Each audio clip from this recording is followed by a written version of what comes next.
नमस्कार। नई परख के राष्ट्रीय मुद्दा कार्यक्रम में आपका स्वागत है।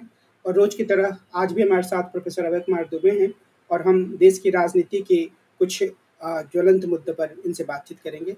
अभय सर नमस्कार। आज राहुल गांधी ने अपनी प्रेस कॉन्फ्रेंस की, जिसमें उन्होंने यह आरोप लगाया कि प्रधानमंत्री मणिपुर के मामले को लेकर बिल्कुल ही असंवेदनशील दिखे और उन्होंने ज़्यादा समय नहीं दिया, हंसी मजाक करते रहे। आप उनके इस बयान को कैसे देखते हैं? क्या ये घाटे की भरपाई की तरह है जो उन्हें कल हो गया था राजनीतिक रूप से? इस रूप में भी देखा जा सकता है, लेकिन इस रूप में न देखा जाए तो बेहतर है, क्योंकि कोई राजनेता जानता है और राहुल गांधी भी इस बात को जरूर जानते होंगे कि इस तरीके से राजनीति में पल भर में घाटे और फायदे नहीं हुआ करते। ये प्रक्रिया थोड़ी लंबी होती है, सफलताएं छोटी छोटी होती हैं और छोटी छोटी सफलताओं को मिलाकर एक बड़ी सफलता बनती है, लेकिन वो छोटी सफलताओं का वक्फा भी थोड़ा लंबा होता है। ऐसा नहीं होता कि कल एक वक्तव्य दिया उसमें नुकसान हो गया, आज एक वक्तव्य दिया उससे उसकी भरपाई हो गई। ऐसा नहीं होता। मैं ये मानता हूं कि उन्होंने लोकसभा में जो कहा था, क्यों कहा था, कैसे कहा था, ये एक अलग चर्चा का विषय है, लेकिन जो उन्होंने कहा था उसके ऊपर जमे रहना उनके लिए बहुत जरूरी है।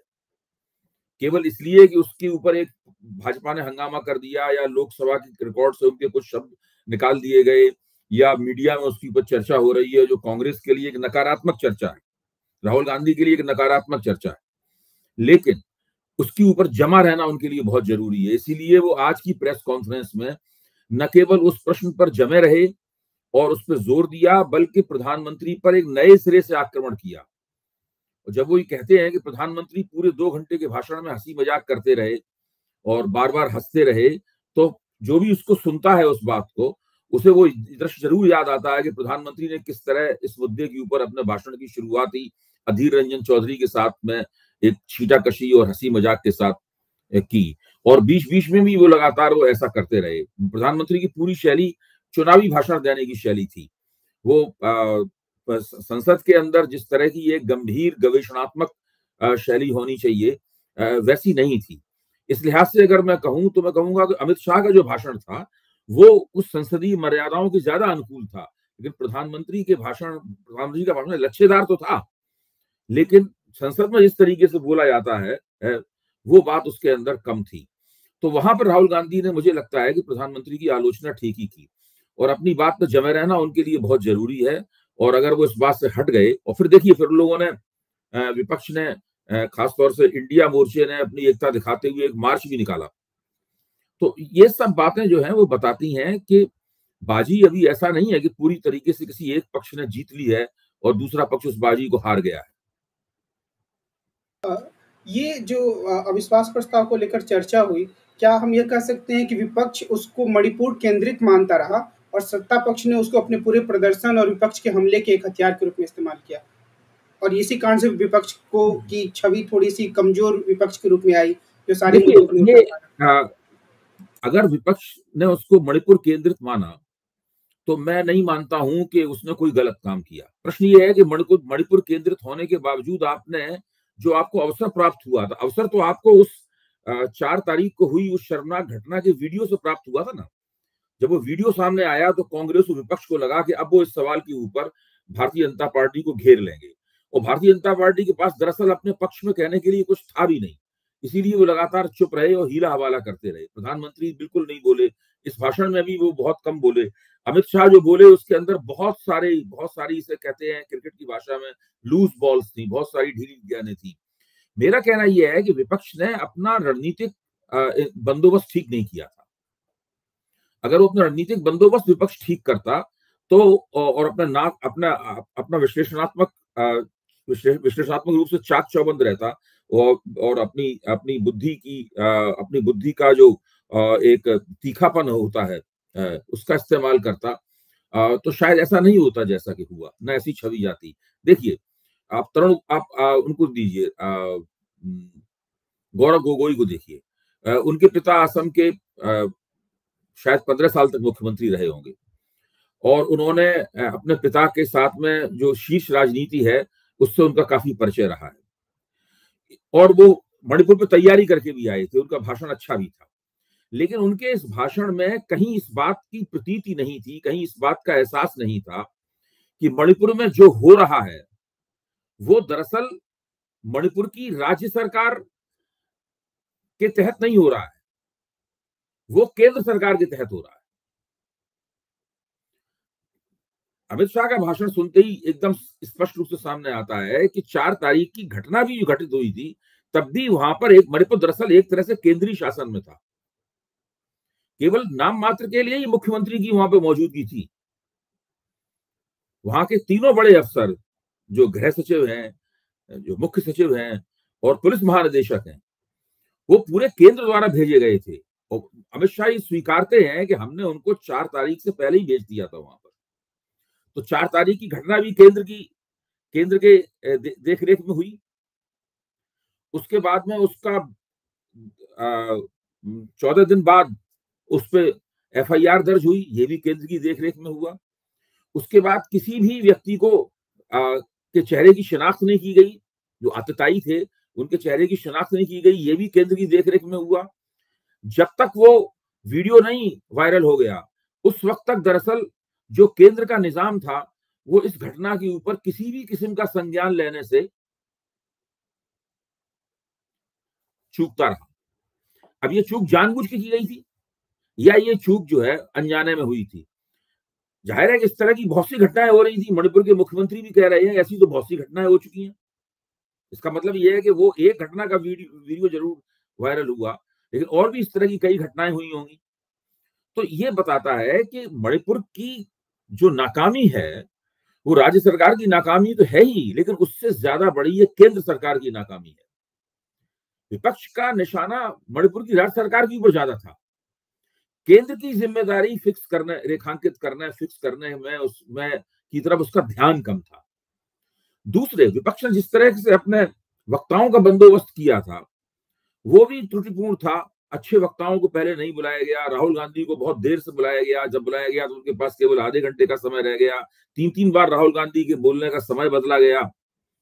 जबकि आप उसके मुकाबले भाजपा को देखिए, वो ज्यादा चाक चौबंद दिखते हैं, वो ज्यादा सिलसिलेवार दिखते हैं। 2 घंटे से ज्यादा गृह मंत्री बोले, 2 घंटे से ज्यादा प्रधानमंत्री बोले, लेकिन तथ्यों का दोहराव बहुत कम था उन दोनों के भाषणों में। दोनों ने अपनी सरकार की कामयाबियां गिनाई, लेकिन अलग अलग किस्म की कामयाबियां, अलग अलग लहजे में, अलग अलग कोण से वो अपनी बात तक पहुंचे। तो मैं कहना ये चाहता हूं कि भाजपा ज्यादा चाक चौबंद दिखाई दी। भाजपा ने इस मौके का अपना माहौल बनाने में ज्यादा बेहतर इस्तेमाल किया।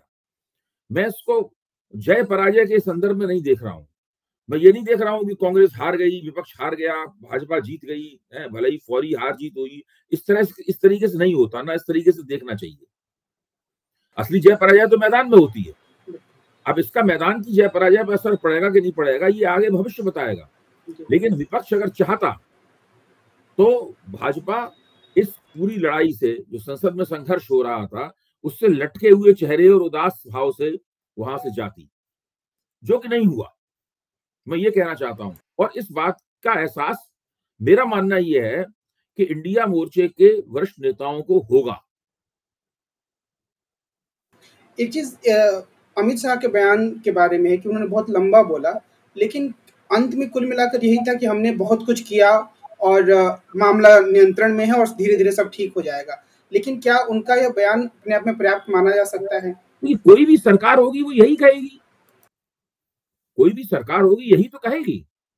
कोई भी, अब विपक्ष की ये तो एक बहुत बड़ी कामयाबी है कि अगर वो वीडियो वायरल नहीं हुआ होता और विपक्ष अविश्वास प्रस्ताव नहीं लाया होता तो मणिपुर का मसला मणिपुर का ही मसला बन के रह जाता। ये ज्यादा से ज्यादा उत्तर पूर्व का मसला बनता, ज्यादा से ज्यादा वो जातीय हिंसा का मसला बनता। इस वक्त मणिपुर का मुद्दा राष्ट्रीय मुद्दा बन गया है। उत्तर प्रदेश विधानसभा में भी उसके ऊपर विपक्ष उठा रहा है, उसको चर्चा हो रही है और ये एक अच्छी बात है। अगर आप अमित शाह के बयान में दी गई जानकारियों को भी देखें, मणिपुर में इससे भी ज्यादा बड़ी बड़ी हिंसाएं हो चुकी हैं उत्तर पूर्व में, लेकिन उन हिंसाओं के ऊपर संसद में कभी कोई चर्चा नहीं हुई। उन हिंसाओं के ऊपर कैबिनेट रैंक के मंत्री तक का बयान नहीं आया। प्रधानमंत्री वगैरह को तो छोड़ ही दीजिए बात। उन हिंसाओं के बारे में हम सब लोगों को पता ही नहीं है। तो वो हिंसाएं राष्ट्रीय मुद्दा नहीं बन पाई और उस लिहाज से उत्तर पूर्व और मणिपुर देश से कटा हुआ रहा। आज उत्तर पूर्व मणिपुर राजनीति की जो नई शैली है उसके कारण और मीडिया की उपस्थिति के कारण, सोशल मीडिया की उपस्थिति के कारण पूरे देश का हिस्सा बन गया है। मणिपुर की घटना की सारे देश में चर्चा है, लोग उसके ऊपर बहस कर रहे हैं, उससे उनका मन प्रभावित हो रहा है। विपक्ष अगर ये नहीं करता तो फिर क्या करता? उसने जितना अच्छे तरीके से करना चाहिए था वो नहीं कर पाया, ये अलग बात है, लेकिन उसने कदम तो सही उठाया था। अगर विपक्ष संसद में इस बात को मुद्दा नहीं बनाता तो फिर ये मसला एक छोटे से इलाके का लोग निंदा वगैरह करते, अफसोस व्यक्त करते, वो बात सही है, भारी भरकम शब्दों का इस्तेमाल होते करते, लेकिन एक राजनीतिक प्रभाव नहीं पैदा हो पाता। एक और जो परिघटना सामने आई है पिछले 2-3 दिनों में, या कहें इस सत्र में, शायद उसके पहले भी ये चीज़ें धीरे-धीरे आ रही थी कि संसद के सदस्यों को निलंबित कर दो, जो ज़्यादा बोल रहे हैं। तो अभी अधीर रंजन चौधरी को किया गया, फिर राघव चड्ढा को किया गया, उसके पहले भी संजय सिंह को किया गया था। तो ये जो एक प्रवृत्ति है वो क्या एक तरीके से सरकार ये संदेश देना चाह रही है कि हम अनुशासनहीनता बर्दाश्त नहीं करेंगे? और इसको आप कैसे देखते हैं? देखिए, सरकार अगर उनका कोई तीखा विरोध करता है और खासतौर से प्रधानमंत्री या गृह मंत्री ऐसी बड़ी जो हस्तियां हैं सरकार की, उनके ऊपर आक्रमण करता है तो सरकार फिर उसको क्षमा नहीं करती है। सरकार उसके लिए कोई गुंजाइश छोड़ने के लिए तैयार नहीं है। अधीर रंजन चौधरी का वक्तव्य मैंने भी सुना था, टीवी पे भी उसको सुनाया जा रहा है, बताया जा रहा है। मुझे तो नहीं लगा वो वक्तव्य में कोई विशेष रूप से अपमान करने के लिए कहा गया है। मुझे तो लगा अधीर रंजन चौधरी से मुझे इतने शब्दों के इतने कुशल इस्तेमाल की उम्मीद नहीं थी। उन्होंने ये कहा कि भाई प्रधानमंत्री नीरव बैठे रहे। अब सरकार ने क्यों ये मान लिया कि ये नीरव मोदी से प्रधानमंत्री की तुलना कर रहे थे? नीरव का मतलब यही है कि बिना बे आवाज बैठे रहे। तो वो उस तरह से देखा जाए तो अधीर रंजन चौधरी का वक्तव्य अच्छा था और उसके अंदर एक संसदीय कुशलता भी थी उस वक्तव्य को देने में। अब ऐसे वक्तव्य के ऊपर जब लोगों को, इतने बड़े बड़े विपक्ष के नेता को अगर निलंबित किया जाने लगेगा तो फिर संसद बोलने की जगह, संसद में बोलने की छूट कहाँ रहेगी फिर? तो धीरे धीरे क्या है कि हमारी राजनीति में से विरोध करने की गुंजाइशें कम होती चली जा रही हैं। उस सड़क पर विरोध करने का सवाल हो, सोशल मीडिया पर विरोध करने का सवाल हो, और मीडिया की मुख्यधारा के मीडिया में विरोध करने का सवाल हो, संसद में विरोध करने का सवाल हो, सभी जगह ज्यादातर छूट जो है वो सत्ताधारी पार्टी को ही है। अब भाई प्रधानमंत्री सुरक्षित पूर्वक रह सकते हैं, अधीर रंजन चौधरी गुड़ का गोबर कर देते हैं, लेकिन उससे अधीर रंजन चौधरी का अपमान नहीं माना जाता। वो जब कहते हैं कि प्रधानमंत्री नीरव बैठे रहे तो उससे प्रधानमंत्री का अपमान मान लिया जाता है। तो ये सब जो पॉलिटिक्स में लेवल प्लेइंग फील्ड नहीं रहा है इस वक्त, और इस बात को लेकर भारतीय जनता पार्टी के मन में किसी किस्म का वो भी नहीं है, संकोच भी नहीं है। निसंकोच भाव से उसने पॉलिटिक्स में लेवल प्लेइंग फील्ड को समाप्त कर दिया है। एक और प्रश्न जिस पर हम आगे और विस्तार से चर्चा करेंगे, लेकिन मेरे दिमाग में इसलिए आया क्योंकि कल जयंत चौधरी ने ये घोषणा की कि नहीं, वो तो मुंबई की बैठक में जा रहे हैं और वो इंडिया गठबंधन के साथ ही हैं। लेकिन क्या आपको ये लगता है कि आने वाले समय में इंडिया गठबंधन को खुद को एक रखना एक बड़ी चुनौती साबित होने वाली है और कुछ छोटे दल और अभी भी छिटक के इधर-उधर जा सकते हैं? देखिए, विपक्षी एकता हमेशा ये चुनौती होती है। कहते हैं नहीं, पावर जो है सीमेंटिंग फोर्स है। सत्ताधारी दल के पास सत्ताधारी दल के पास देने के लिए कुछ होता है, विपक्ष के पास पाने के लिए तो कुछ होता है, सब कुछ होता है। जीत जाएंगे तो हम सब कुछ हासिल कर लेंगे, लेकिन तुरंत देने के लिए कुछ भी नहीं होता। विपक्ष जीतेगा हारेगा ये भी तय नहीं होता। तो हमेशा ही विपक्षी एकता मुश्किल होती है, उसमें लगातार अंदेशे बने ही रहते हैं। और लेकिन मुझे जब से ये मोर्चा बना है, यानी जब से पटना की बैठक हुई है, देखिए पटना की बैठक हुई, जिस तरह मोर्चा बना मुझे उम्मीद नहीं थी किस तरह बन जाएगा। फिर बंगलौर की जिस तरह बैठक हुई और वहां पर जिस तरह का प्रदर्शन हुआ एकता का, मुझे नहीं उम्मीद थी। सदन में जिस तरह से दिल्ली के अध्यादेश को जो कानून बनाया गया, उस वक्त जो विपक्षी एकता ने अपना मुजाहिरा किया, जिसपे अरविंद केजरीवाल ने उनको लिखित रूप से सबको धन्यवाद भी दिया है, और फिर इस अविश्वास प्रस्ताव के मौके पर भी लगातार वो एकता कायम रही। आज भी वो एकता कायम है। आज जो मार्च निकला उसमें भी वो एकता है, और जयंत चौधरी जो ढुलमुल माने जा रहे थे वो भी अब उसके साथ हो गए हैं। इसका मतलब है वो उनकी भाजपा से पटी नहीं, मतलब वो जो सौदेबाजी पीठ पीछे करने की कोशिश की जा रही थी, वो सौदेबाजी हो नहीं पाई, सौदेबाजी हो भी नहीं सकती है।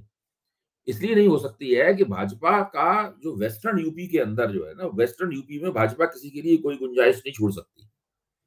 पश्चिमी उत्तर प्रदेश में भाजपा बहुत जम के जीतती रही। अगर वो किसी के लिए कुछ गुंजाइश छोड़ेगी, सीटें छोड़ेगी, वो जयंत चौधरी से ये कह सकती है आप भाजपा में शामिल हो जाइए। भाजपा का जयंत चौधरी के लिए प्रस्ताव कुल मिला के ये है कि आप अपनी पार्टी, हमारी पार्टी के अंदर उसका विलय कर दीजिए।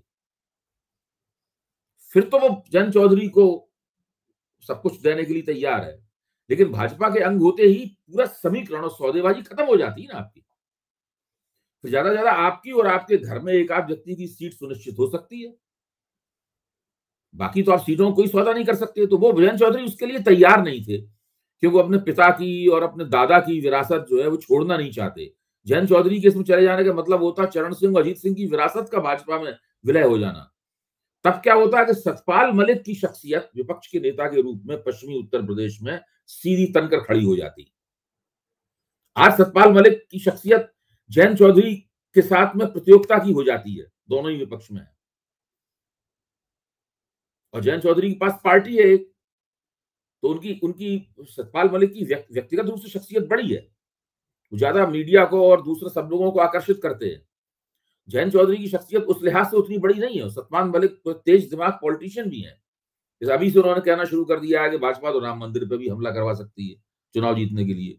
तो अब ऐसी बात नहीं है, जरूरी नहीं, ये पेशबंदियां हैं कि अभी से आप ऐसी बातें कहनी शुरू कर दीजिए कि ये सब काम करने से पहले उनको कुछ सोचना पड़े।